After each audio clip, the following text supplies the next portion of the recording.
A gente está comentando aqui que esse assunto surgiu no âmbito do Gilmar Palusa, então isso por si só traz toda uma contaminação do debate. A gente já sabe o porquê desse evento, os problemas dele, mas tirando a questão do evento em si, esse movimento de questionar como as coisas estão sendo feitas, a velocidade em que a inteligência artificial está evoluindo, é de fato uma questão que a humanidade precisa se defrontar. Na semana passada, o Papa, ele soltou uma encíclica, também faço aqui a sugestão para que as pessoas leiam essa encíclica. O Papa, à frente do seu tempo, colocou a Igreja Católica, a nossa Igreja Católica, diante de uma discussão que os estados estão muito perdidos sobre como encarar. Hoje a inteligência artificial, ela tem vontade própria. Ela, por meio da construção que foi feita, ela define padrões de respostas que fazem sim com que as pessoas não tenham acesso ao todo em relação a determinado fato, e isso significa um instrumento de manipulação de opiniões. Então, sim, as redes sociais, por meio das inteligências artificiais, e são diversas, e quem está na frente na velocidade de desenvolvimento de inteligência artificial é a China, está à frente até dos Estados Unidos, e a gente sabe que o governo chinês se utiliza das suas empresas para poder colocar a lógica do pensamento do Partido Comunista Chinês em primeiro lugar. Existe sim um risco. A criação de opiniões a partir da lógica de funcionamento tanto das redes sociais como da inteligência artificial. Isso é um dado. Qual é a solução? Existe solução? A primeira pergunta é, existe solução?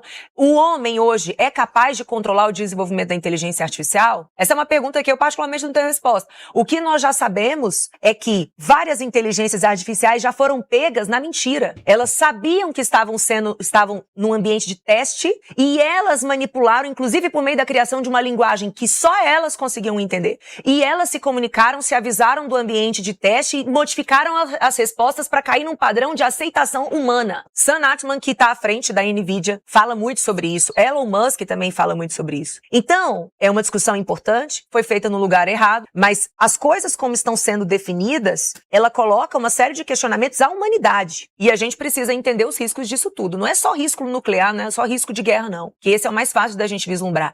É a modificação sobre como as coisas são ensinadas e mostradas o tempo inteiro, e isso traz, sim, repercussões nos sistemas eleitorais. Olha só, foi bom você ter citado isso, porque é o seguinte, uma encíclica, né, e no caso essa encíclica do Papa em relação à IA, o que ela propõe essencialmente, né? Ela propõe a subordinação da tecnologia, da IA, à ética humana. Beleza. Não é a moral do Supremo. Não é a subordinação da ética à moral alexandrina. André Marcília. Só pra gente voltar nesse tema aqui, que eu gostei do gancho da Júlia. Subordinar uma tecnologia à ética humana é uma discussão filosófica e antropológica importante, especialmente quando a gente percebe que as relações humanas, né, o impacto brutal que essas tecnologias têm nas próprias relações humanas, nas relações de trabalho, nas relações sociais. Né? Tudo isso, realmente, a gente está vivendo uma nova era, assim como a Revolução Industrial provocou uma mudança completa da própria sociedade, como a sociedade se organizava, como ela produzia, como ela gerava valor. A tecnologia hoje, a inteligência artificial, ela vem como vamos dizer assim, como a disrupção desse processo, eu diria aí como, digo nem uma quarta Revolução Industrial, quase uma quinta Revolução Industrial. Agora, subordinar a ética humana, beleza, é uma discussão importante. Agora, subordinar a ética do Fórum de Lisboa não dá, né? Fórum de Lisboa, que pouca gente lembra, mas ele foi patrocinado, ele teve entre os seus patrocinadores o Daniel Vorcaro. Ninguém perguntou pro Gilmar ainda, poderiam ter perguntado pro Gilmar lá o que ele sentia, né? Se ele teve algum encontro pessoal, se foi ele mesmo que pediu, se alguém fez esse pedido, se foi o Vorcaro que se ofereceu, né? Mas o Banco Master patrocinou os fóruns, as 5 últimas edições do Fórum de Lisboa, antes da atual. Talvez por isso esteja esvaziado, né? Mas o fato é que o Banco Master era um patrocinador presente ali, e também dos after forums, né, dessas reuniões que são organizadas depois dos debates filosóficos, André Marcília. Sobretudo, né? Patrocinou sobretudo esses afters, né? Vamos para um after. Hoje a molecada favorita, hoje tem um after. O que tinha ali era o que mais tinha ali era after. O fórum é só um esquenta, né? Outra forma de se dizer isso, o fórum é só um esquenta. Eles vão pro esquenta, depois é que vem a farra. Eu fico sobre o esvaziamento, né? Me chama a atenção também o fato dos ministros. Vocês mencionaram a quantidade de ministros. Hoje nós tivemos 2 ministros apenas, eram 3, né? O Dino faltou, ele ficou lesionado, né? Teve um problema nos ligamentos, não sei, os ligamentos não aguentaram e acabou não indo. Mandou uma carta e etc, mas não foi. Então, tem 2 ministros lá. Aliás, curiosamente, mesmo com os 3, seriam Gilmar, Moraes e Dino. Apenas essa turma que vem votando, inclusive, em conjunto, que vem sendo a voz e a única voz do STF. Essa turma que iria agora é o núcleo duro do STF. É curioso que eles tenham sobrado, porque a gente teve em 2024 6 ministros do STF comparecendo. Em 2025 foram 5 ministros. Agora, apenas 3 e um deles ainda faltou. Não pôde ir. Mas esses 3 compõem hoje o que a gente chama de núcleo duro que comanda ali o STF. Moraes, o Dino e o Gilmar Mendes. Então isso explica, né, na mão de quem está o STF. Para vocês pegarem também outros dados que eu tenho aqui sobre o evento, 135 autoridades e servidores foram disponibilizados e foram com dinheiro público, inclusive. Pra vocês terem uma ideia, eu estava vendo aqui, eu até fiz um vídeo no meu canal no YouTube sobre isso. O Tribunal de Justiça do Piauí gastou mais de R$390 mil só com diárias para 13 pessoas. Curioso o número 13 pessoas. O Tribunal de Contas da União gastou 300 mil em diárias para 13 representantes. Curioso também o número 13, incluindo 4 ministros do TCU. A Advocacia Geral da União mandou 22, também é curioso aqui o número 22. 22 pessoas foram ligadas à AGU e eles não disponibilizaram os números. Quer dizer, a gente ainda teve que pagar boa parte das diárias, com dinheiro público das diárias dessas pessoas que foram para esse Fórum de Lisboa. Então, eu acho que tudo isso, né, dá um cenário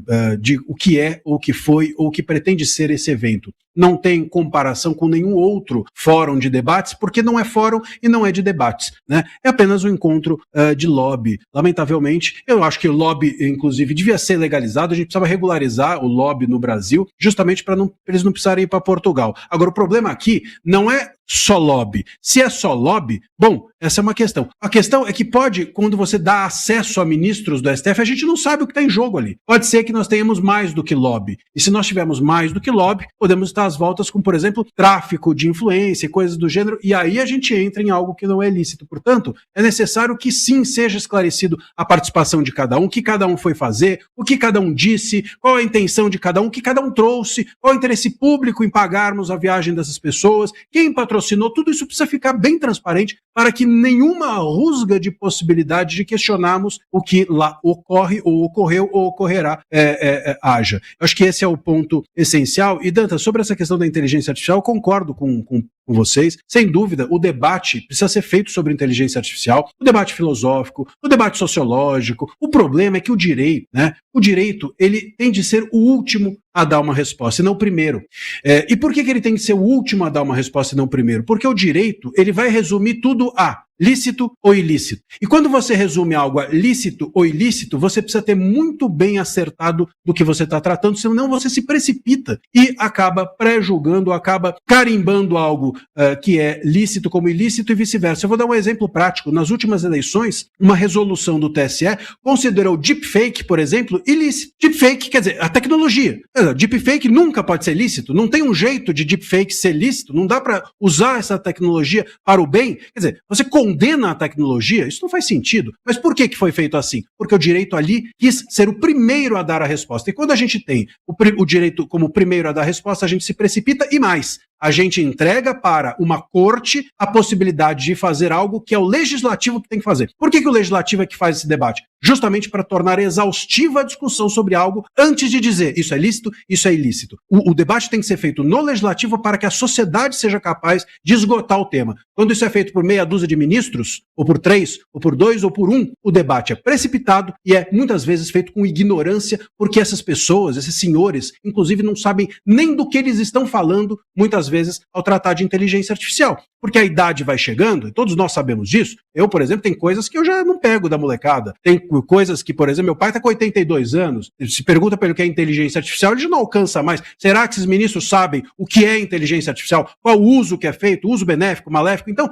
é complicado entregar para meia dúzia de ministros que já têm uma certa idade a discussão sobre um tema tão premente, tão moderno e ainda em desenvolvimento. Ministros que se reúnem paralelamente a um fórum em encontros patrocinados contratados pelo Banco Master. É bom que deixe claro aqui. Aliás, coloca rapidamente aqui a matéria, só para a gente encerrar o programa. Essa matéria aqui do tempo, por favor, entrou aí, pronto, tá aí. Gastou, olha, o Master gastou, para que não haja dúvida, tá? Master gastou 60 milhões com autoridades, tá, da República em Londres, Nova York e Lisboa. Abre, inverte aí. Tá meio desconfigurado. Pronto, tá aí, assim tá bom.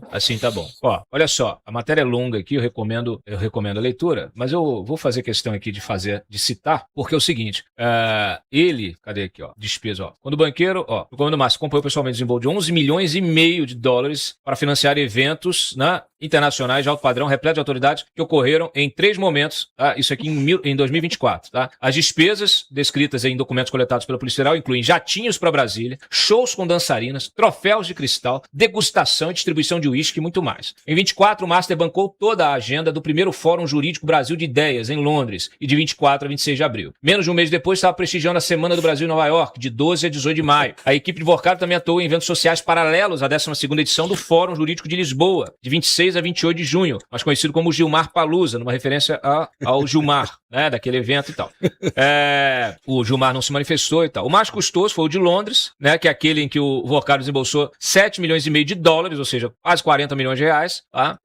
E que foi aquela brincadeira lá com o uísque, tá? Olha aqui, ó. Chamou atenção o nível de ostentação. O local escolhido para as discussões e hospedagem foi um hotel Península, endereço sofisticado que custa acima da média até para o padrão de Londres, que já é conhecido como uma das cidades mais caras do mundo. O orçamento escreve que o Vorcaro pagou a locação da área de conferência, também salas de reuniões de hotel, além de acomodações com os convidados. O Master cuidou das despesas para 70 pessoas, das quais 25 participavam do fórum. O banqueiro ficou responsável por uma noite de homenagem, na véspera da abertura, que ocorreu no Wallace Collection, um museu que tem espaço para recepções. A despesa incluiu troféus de cristal. O grande homenageado da noite foi o ex-presidente Michel Temer, que era um dos painelistas da longa lista de alta vontade. Inclusive, o Michel Temer está sempre no Fórum de Lisboa também. Tá? O banqueiro recepcionou 3 ministros do STF, olha só quem: Gilmar, Dias Toffoli e Alexandre de Moraes. Tá? E acabou com isso. E 5 do STJ, Antônio Saldanha Palheiro, Benedito Gonçalves, missão cumprida, Luiz Felipe Salomão, Mauro Campbell Marques e Raul Araújo. Também estavam presentes o Lewandowski, Carlos Lewandowski, está aí de novo, o Jorge Messias, que quer voltar agora, perdeu a indicação, e o Lula vai indicar de novo o Jorge Messias para o STF.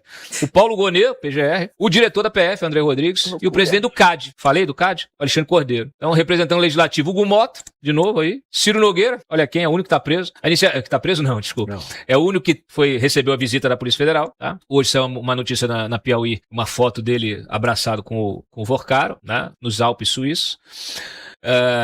Muito bem. E é isso.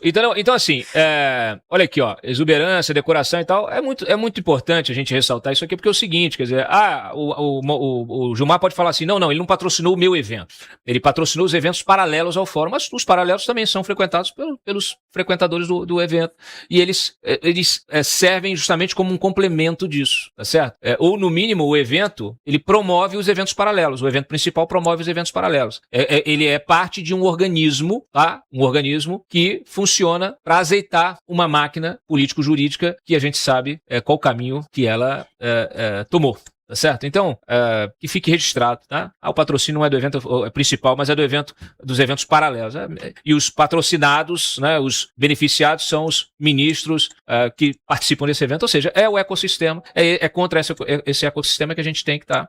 De USA Brasileiros, porque tá chegando a hora do Mundial e você pode adquirir esse chinelo maravilhoso, temático da Copa do Mundo, lá no site da USA Brasileiros, uma empresa mineira que bolou essa coleção aqui exclusiva, edição limitada da Copa do Mundo, com chinelos dos países sede, tem também o do México, tá ali com o Totonho, e tem também do Brasil para você esquentar o seu pé na torcida pela seleção brasileira.